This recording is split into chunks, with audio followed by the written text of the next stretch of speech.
Good evening, dear brothers and sisters. Thank you for joining us once again for our bi-weekly Dharma talk and guided meditation. We are delighted to have you here with us this evening, practicing mindfulness and meditation, learning about the Buddha's teachings so that we can all have a more balanced, peaceful, and joyful life experience during this time around, right? For our rebirth and um, making the most of it so we can help ourselves and help others along their journeys and help ease suffering for each and every living being.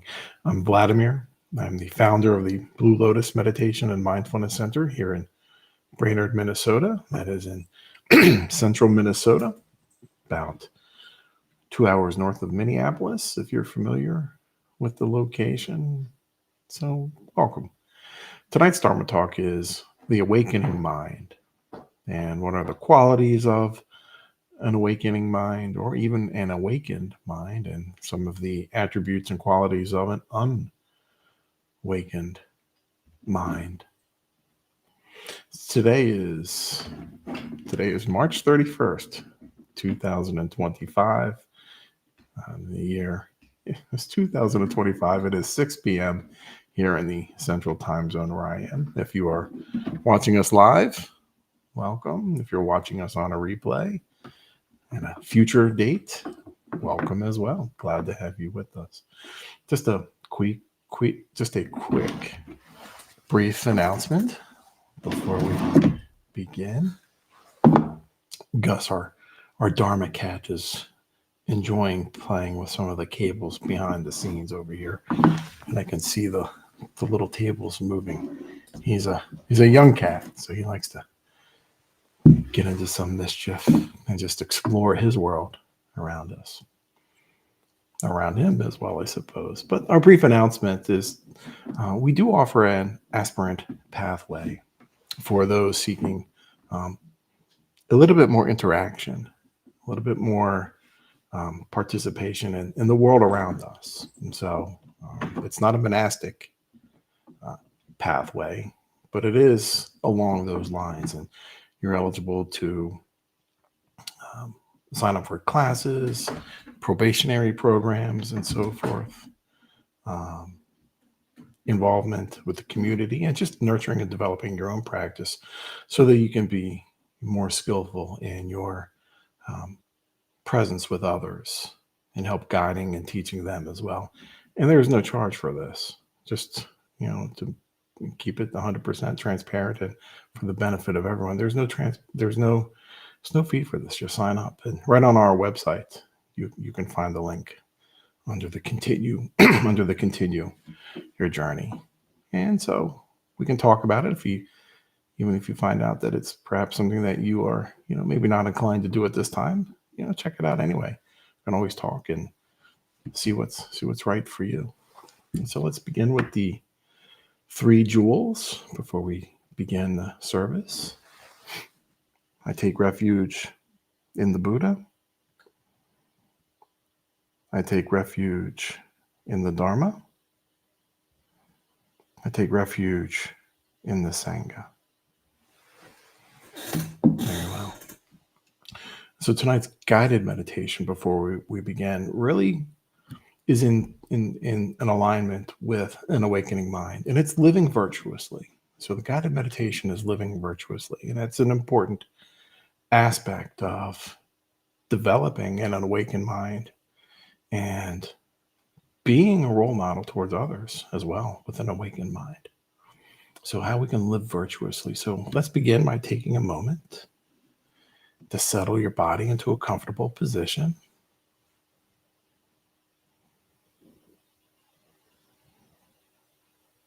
You may close your eyes or keep them slightly open with a soft focus, looking downward a few feet in front of you if you choose.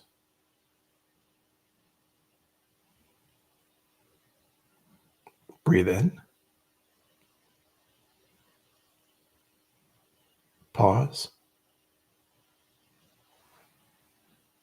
And breathe out.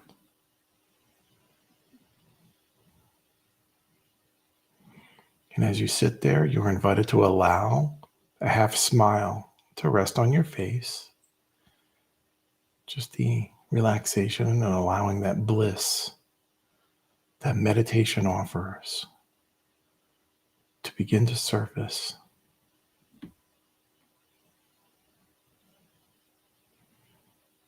Allow your spine to lift and your shoulders to soften.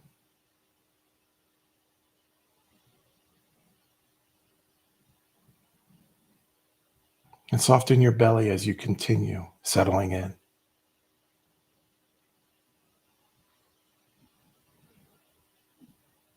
Breathe in.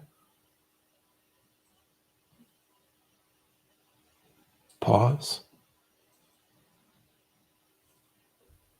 And breathe out.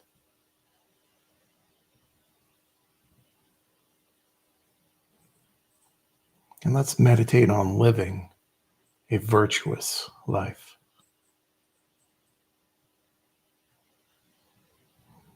The way we live has a direct effect on you and others.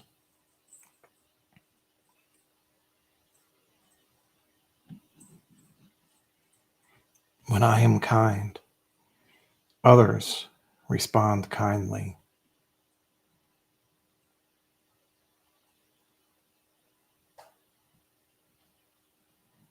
When I speak kindly and not harshly towards others.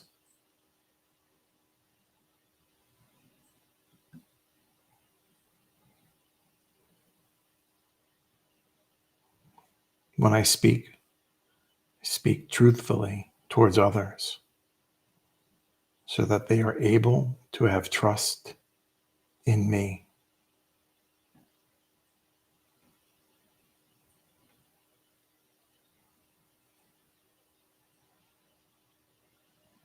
When I speak with a purpose and not for idle gossip.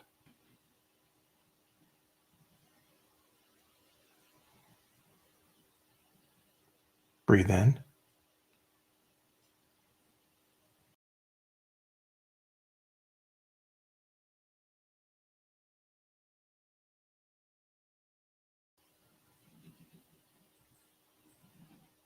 And breathe out.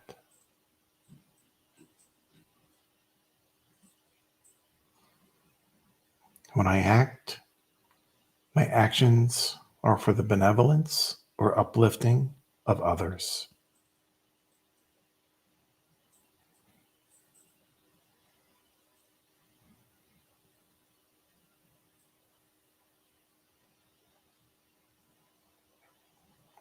I practice generosity with no expectation for a return.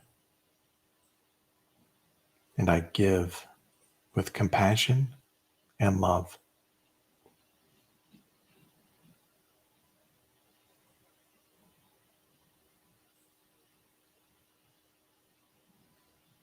I do not take the life of any sentient being, as doing so increases suffering for all.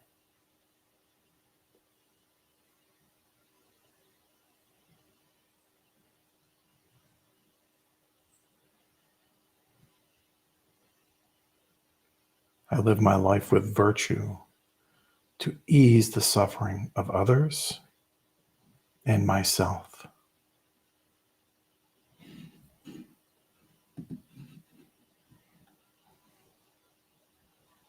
Go ahead and begin to open your eyes and look around you before you stand or move around. Sometimes sitting in those meditation positions, sometimes our feet get sleepy. And it could become a hazard if we stand up too quickly. I know that's happened to me on occasion. Sometimes I find myself sitting there in meditation for some time, and at this point I know better, and I kind of just lay back and I let my legs stretch out and get the blood flowing back in them. And so how we live is a direct indicator of how we think and how we behave. And so an awakened mind. Now, it's not to say that we don't get flustered or perhaps even angry or even disappointed sometimes in some things, but understanding that disappointment and dissatisfaction will happen from time to time, but living virtuously with how we speak and how we behave and how we respond is very important, and it's a good indicator. And when we follow our own virtuousness, others see that and they know that, wow, they know that you take it seriously. And then perhaps they begin to reevaluate themselves. So living by being a role model.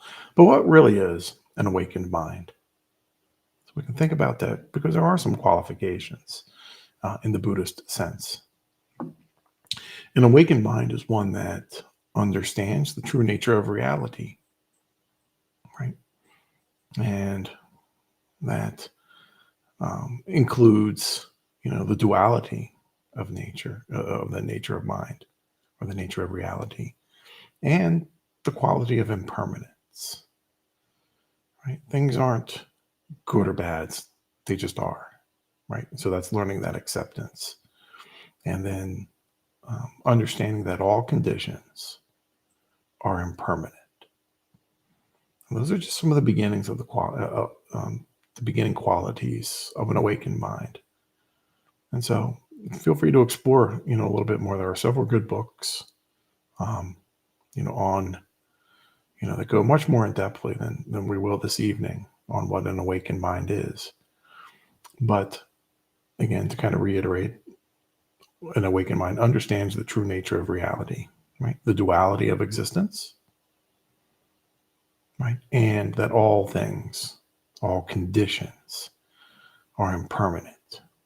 And that as such, it's important for us to evaluate conditions, so those ideas and conditions and notions. It's important for us to evaluate them, right? And not perhaps hold so steadfast in our own perceived ideas, concepts, and notions.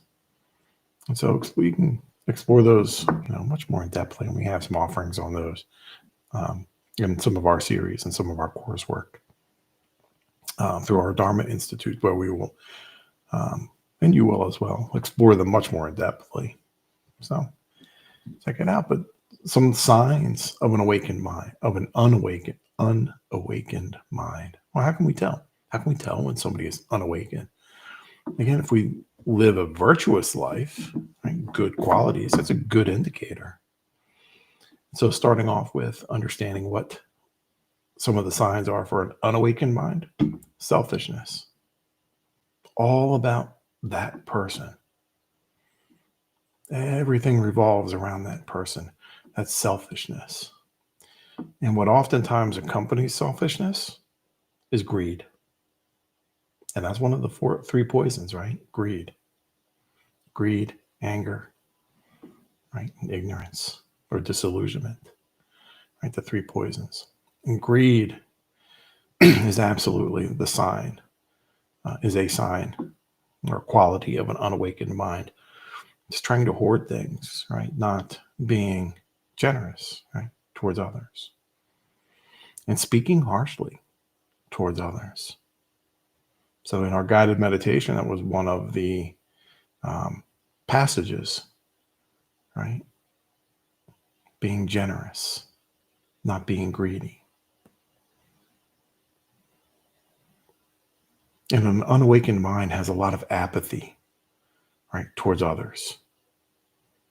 They may act like they care, right? But oftentimes that caring is that is displayed as really self-preservation, that or aligns with what can you do for me, right? Not necessarily what can they do for you, right? So apathy towards others, or just not even caring about somebody on the distant side of the planet who you may never encounter, having apathy or disconnect to their very existence. Remember, we talked about duality and impermanence, part of the awakened mind, understanding that we are all one. So when we are apathetic or indifferent towards someone else, we're also truly being that way towards ourselves. And then unawakened mind also really involves killing or promoting violence. Right? And so one of the very first, or the first precept, if in the Buddhist text, right, the first precept is to abstain from killing. Right? An awakened mind does not cause suffering to the best of their ability. It's not to say that maybe you're driving your car a little, on the roadway, and a raccoon or a squirrel jumps out in front of you. That's very hard to negotiate and avoid from from time to time. But deliberately going out there, excuse me, deliberately going out to take a sentient being's life, or even promoting violence towards others, because an awakened mind understands and wants to work towards peace and calmness and unity. And violence is quite the opposite of all of those qualities that we are trying to nurture within ourselves. And another quality for an unawakened mind is not being self-aware. It's not to say that that person doesn't know that they are there. They know they're there. It's like you're there, that you exist. But the self-awareness in the sense that when I act, or when they act selfish or greedy or rude or harsh towards others, or indifferent or violent towards another, that they are not only harming that other person or those other groups of people, they are harming themselves. They are not able to emotionally or regulate their own emotions, impulsiveness, right? Maybe even perhaps not thinking, how those consequences truly affect others. So those are signs of an unawakened mind. But we need to really focus on the signs of an awakened mind, because sometimes, we're all looking towards good role models, right? Who to follow, who to listen to, who to invest our precious time in. Because we don't want to invest our time in someone who is unawakened or unkind, right? Who's not self-aware. We want to invest our time and our energies in someone who promotes the opposite of those qualities, and really begins with speaking kindly. Again, that was also one of those passages in that guided meditation, right? We speak kindly, unharshly, or not harsh towards others, right? And when we speak kindly, right, doesn't mean we can't critique, right? People, desire, improvement. And so critiquing is important, but it's how we critique, right? That is really important with how we communicate, or in how we communicate. And so by the very nature of speaking kindly, compassion comes through. Right? We are compassionate towards others. Right? We care about their feelings. We care about their situations. And compassion is on the active side. So perhaps we even engage a little bit more differently towards others. So perhaps you volunteer, right, with a social organization like our aspirant path, right? Yes, I will make that plug again one more time, right? That compassion towards others, because we are genuinely concerned, because we know that that person that we are looking at is us. They are no different than we are. And with compassion, certainly is empathy. We can put ourselves in their place. We've all been in bad situations. We've all had hard times. Even the most wealthiest person has had difficulty. Their difficulties may be different than somebody, on the other side of, of survival perhaps. But everybody has those same emotions. Everybody has those same wants and needs. And so an awakened mind is empathetic of others. And with that quality, with compassion and empathy, what do we want to do? We want to nurture others, right? Because we know that suffering is out there, that suffering exists just by being born. And suffering does not discriminate on race, class, country, ethnicity, socioeconomics, gender identity, legal status, nothing. Suffering is a part of life. And so when we have compassion and empathy in ourselves, by default, by those two very qualities, we want to nurture others to help ease their suffering. So how do we do that? Right? How can we also help nurture others? By our own meditation practice. Right?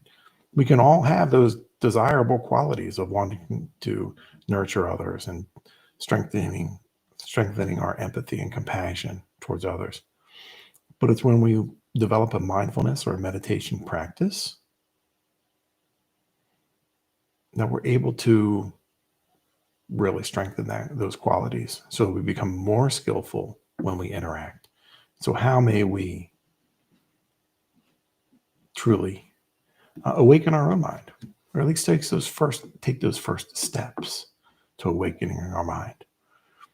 And studying the Dharma and the sutras. Buddha has so many teachings available for us. There are teachings for teachings and teachings for different situations. And if one analogy, if one story doesn't perhaps resonate with you, there are others. Just like when we find a teacher, right? We could have had many different types of, say, a science teacher. Maybe one science teacher taught one way and it didn't jive with you, but somebody else explained it differently and it resonated very well with you. Or a poetry class, poetry teacher, right? So studying the Dharma and the sutras will give you those foundational skills, those realizations, the relationship between those stories and yourselves with how you can awaken your own mind so you can be of service to yourself and towards others. And so, again, serving others, right? When we serve others, what are we doing? We're helping to ease suffering for someone else. Right now in Thailand and Myanmar, that huge earthquake, there are many people out there, rescue organizations, right, trying to help so many people, and animals do, that are trapped in suffering, and they are out there doing their best to help them. That is compassion and empathy. Right? You don't have to be a Buddhist, right, for compassion and empathy. Right? You can be anything. You can be an atheist and have compassion and empathy towards others. And those are steps along an awakening mind. It's important to understand that have an awakened mind doesn't mean you are necessarily a practitioner of any type of religion or philosophy. It simply means you care. And as such, we practice generosity. We're not stingy or greedy with what we have. And certainly, some people may try to take advantage of that. But who are they really trying to take?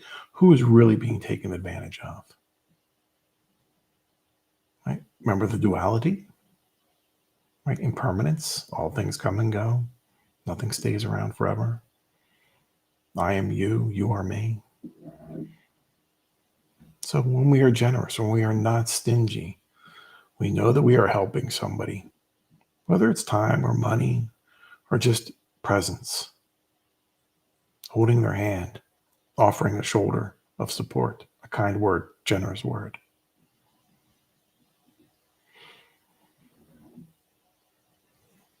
And then to even help support us even more, right?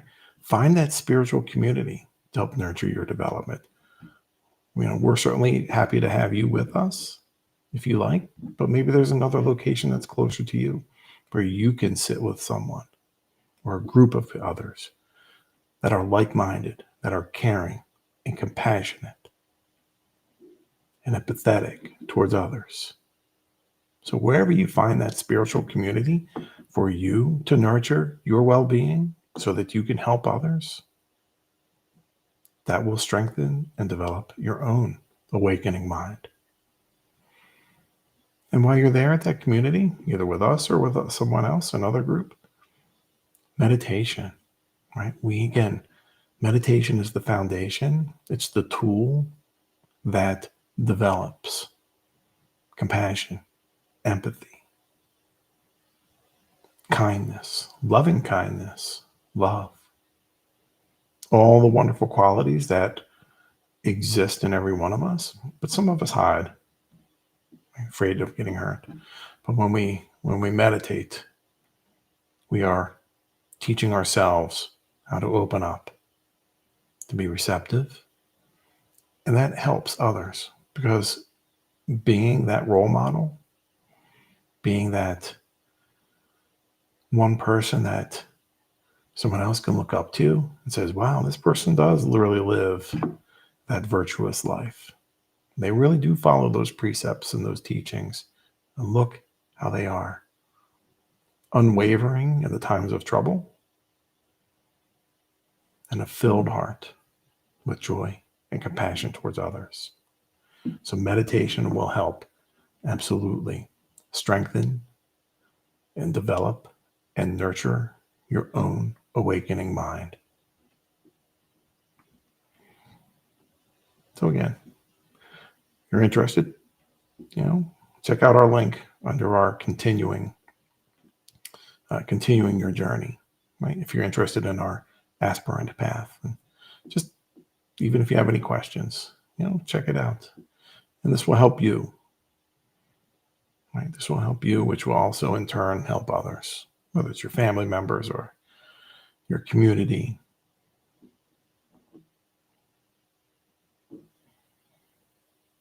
So our next talk is going to be the 14th, right? In 2 weeks from now.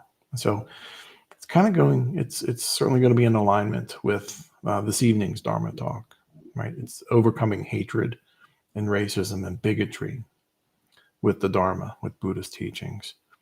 And I think this is certainly a very important Dharma talk coming up because we're finding absolutely a resurgence, an increase of intolerance, of hatred, of racism, of bigotry all throughout the globe.